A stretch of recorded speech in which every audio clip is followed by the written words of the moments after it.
मैं कभी 6 महीने पहले की घटना बता रहा हूं, दिल्ली एनसीआर, एक गाजियाबाद का। मेरठ एक्सप्रेस में हर किसी के नाम सुना होगा, वीडियो देखी भी होगी। उसके ऊपर हमारे देश के जीनियस पर्सन, मतलब आधे घंटे में लगभग हजारों लोगों की गाड़ियां गुजरी, और उस आधे घंटे में एक बस की जो रफ्तार 80 से 90 के बीच में, वो 20 मिनट तक वो रॉन्ग साइड से आ रही थी। लेकिन किसी ने अपने कार को रोक करके उस बस को रोका नहीं। भाई ये इस एक्सप्रेसवे पर तुम इतनी स्पीड में रॉन्ग साइड से क्यों आ रहे हो? अब उसमें एक परिवार था,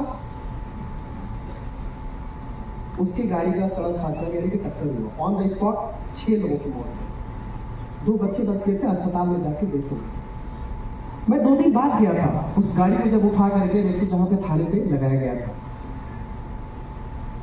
मैंने क्या देखा कि उस गाड़ी के अंदर 4 कुत्ते बैठे हैं और 5-6 बाहर ऐसे घूम रहे हैं, और वो कर क्या रहे हैं? उससे जो मरा हुआ जो परिवार है, उसके शरीर को, टुकड़े को, ब्लड को चाट कर वो चीजें खा रहे हैं।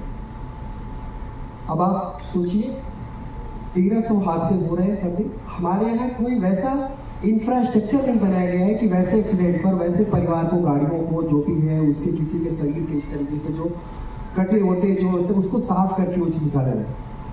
मैं क्यों इसीलिए कह रहा हूं कि सड़क दुर्घटना एक अदृश्य युद्ध है। जो युद्ध के मैदान में जो कभी से लोगों के शरीर से कटे फटे दिखते थे, वो आज हमारे सड़कों पर दिखाई दे रहे हैं। जो हमारे मन को, हर किसी के मन को विचलित से चीजें कर रहा है। एक व्यक्ति अगर सड़क पर मरता है तो भारत सरकार का कहना है 90 लाख रुपए का नुकसान होता है राजस्व का, सिर्फ एक व्यक्ति अगर सिविलियन मर रहा है। आप जो भी सड़क पर अभी जाएंगे, कल से देखेंगे, इस भोपाल शहर के अंदर ही हमें लगता है कि सर 70% लोग हेलमेट नहीं इस्तेमाल कर रहे। मैंने वीडियो भी बनाई हुई सारे साक्ष्य को लेकर के, यानी कि वो 90 लाख रुपए लेकर के घूम रहे हैं, अपने नहीं सरकार के लेकर घूम रहे हैं। हम देश को विकसित भारत की बात कर रहे हैं, मजबूत बनाने के लिए। यहां पर हमारी जिम्मेदारी क्या है? उस 90 लाख रुपए को रोकना, उस इंसान के जीवन को रोकना। ये तभी संभव होगा। मैं कभी कभी किसी शहर में जाता हूँ, वेस्ट बंगाल, कोई भी मैं देखता हूँ, कोई वहां की प्रशासन, थाने, पुलिस, अगर किसी का पर्स भी खोया रहता है तो सोशल मीडिया पे हैंडल पे पर्स निकाल करके उस व्यक्ति को देते हैं, उसमें सिर्फ 90 रुपए में रहता है। उसको अच्छे से पॉजिटिविटी देखे, हाँ जी पुलिस ने पर्स पकड़ करके, यहाँ तक कि ट्रेन में किसी के पपीते को भी पकड़ के हाँ ये दिया। लेकिन 90 लाख रुपए ऐसे सड़क पर वो भारत सरकार का, देश का घूम रहा है। लेकिन हमारे जो 140 करोड़ आबादी है, उसमें से सोचिए कितने लोग सोए हुए हैं, वो समझ ही नहीं पा रहे हैं। हमारा देश कैसे मजबूत होगा, हमें करना क्या चाहिए?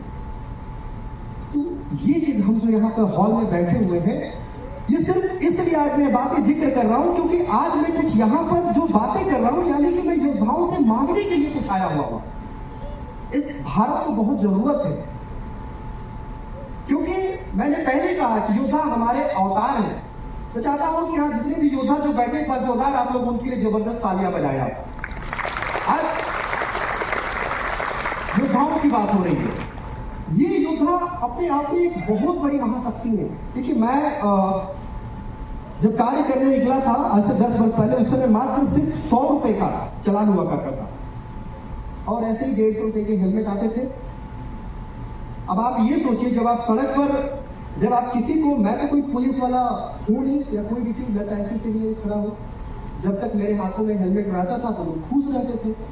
कोई कहता था 1 दे दो, 2 दे दो, लेकर के चले जाते थे।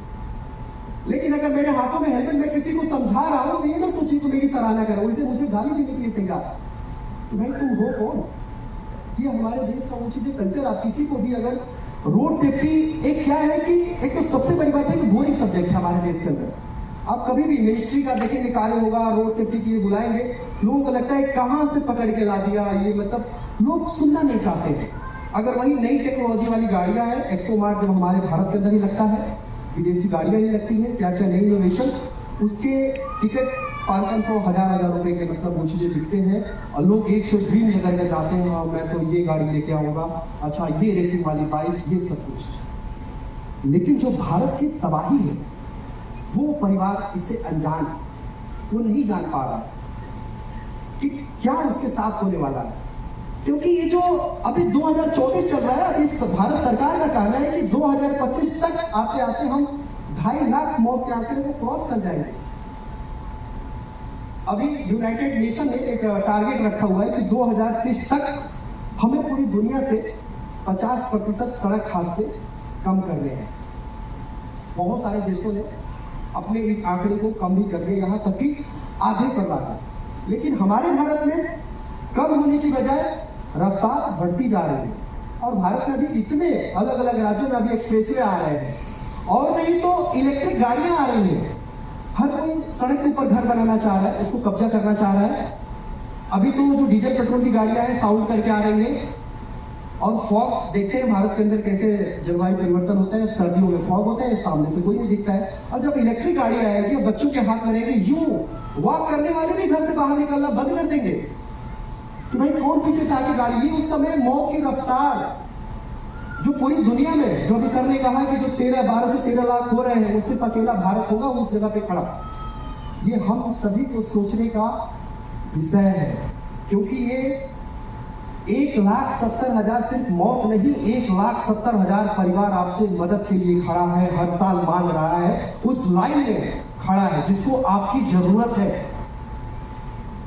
मैं अपने दोस्त को खोने के बाद शपथ लिया कि जो कम से कम भारत के जिनके माता पिता का एक औलाद है, जिसके सपने के लिए वो सब कुछ माता पिता दे रहे हैं, उन तक मुझे अपनी आवाज पहुंचानी है, ताकि वो अपने बच्चे को बचपन से आदत बना ले, वो समझ जाए, ताकि उनके घर का चिराग ना वो चीजें हो। अब सबसे बड़ी बात है कि जिस परिवार में मौत हो रही है, आप ये कल्पना करिए। अब परिवार ऐसा, हर कोई परिवार एक दूसरे को, कोई रिश्तेदार में हर कोई है, भुक्त बोधी है, लेकिन कितने लोग आ रहे हैं, उनको कौन हौसला दे रहा है, कौन सड़कों पर लड़ने के लिए आ रहा है? कोई भी वो चीजें नहीं होती। मैं ही जब शुरुआती दौर में कहीं भी जाता हूँ तो लोग मेरे पास तो हंस रहे थे कि मैं फ्लाइट में भी पहले ट्रेवल किया करता था, तो मेरे कोई बाजू में नहीं बैठना चाह रहा था, क्योंकि सोचता था कि ये तो पीके है, भैया दूरी कहाँ हो। एयर होस्टेस को बोल करके बोलते थे, भाई ये कौन है यार, इसको हटाकर मेरी सीट चेंज कर दो। अब जैसे लगता था कि मैं आतंकवादी हूँ।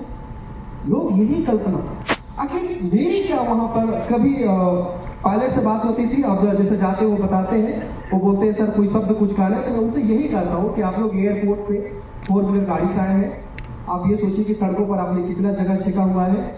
एक बाइकर बेचारा सिर्फ छोटी सी जगह लेता है सड़क पर, और दिल्ली जैसे शहरों में, जितने भी महानगरों में देखता हूँ, उस सड़क पर से डिवाइडर में बेचारा चला के जा रहा होता है, और आप पूरी रोड कवर किए रहते हैं, बिना हेलमेट का जा रहा है। लेकिन आप अपने एसी विंडो का जो शीशा नीचे नहीं कर पाते, उसको ये नहीं कहते कि दोस्त मैंने भी किसी को खोया हुआ है, लेकिन मैं नहीं चाहता हूं कि तेरे साथ कुछ ऐसे हादसा हो। अगर हो सके, मेरी बात अच्छी लगे तो मुझे अपनी शादी में बुला लेना। मतलब कोई ऐसा प्रयास नहीं करता है कि हम उसको रोके टोके। तो मेरा पर्पस यही रहता है कि जब आपका डेस्टिनेशन खत्म हो रहा है, अगर आप भोपाल शहर के एयरपोर्ट से उतरने के बाद अगर शहर में एंट्री कर रहे हैं, अगर बिना हेलमेट का कोई जा रहा है, तो अपनी विंडो नीचे उतारे और टोके, क्योंकि वो 90 लाख रुपए लेकर के जा रहा है व्यक्ति, आपके घर का नहीं, वो अपने घर का भी नहीं, भारत का, भारत की इकोनॉमी वो चीजें। अगर आप एक छोटी सी प्रयास करते हैं तो नागरिक ये समझेगा कि अब पुलिस नहीं टोक रही है, बल्कि एक आम आदमी टोक रहा है। जैसे कोई भी यहाँ व्यक्ति बैठा हुआ है, हर किसी के पैरों में जूते चप्पल है, कोई भी ऐसे नहीं। तो उसी तरीके से हमारा भारत के लोग एक शर्मिंदगी महसूस करें कि भाई बिना हेलमेट के अगर मैं सड़कों पर निकल रहा हूं तो ये कहीं ना कहीं गुनाह है। कहीं चुप्पी कोई शीशा उतार के ये लगा दे कि तू 90 लाख रुपए लेके कहां भाग रहा है। तो उनको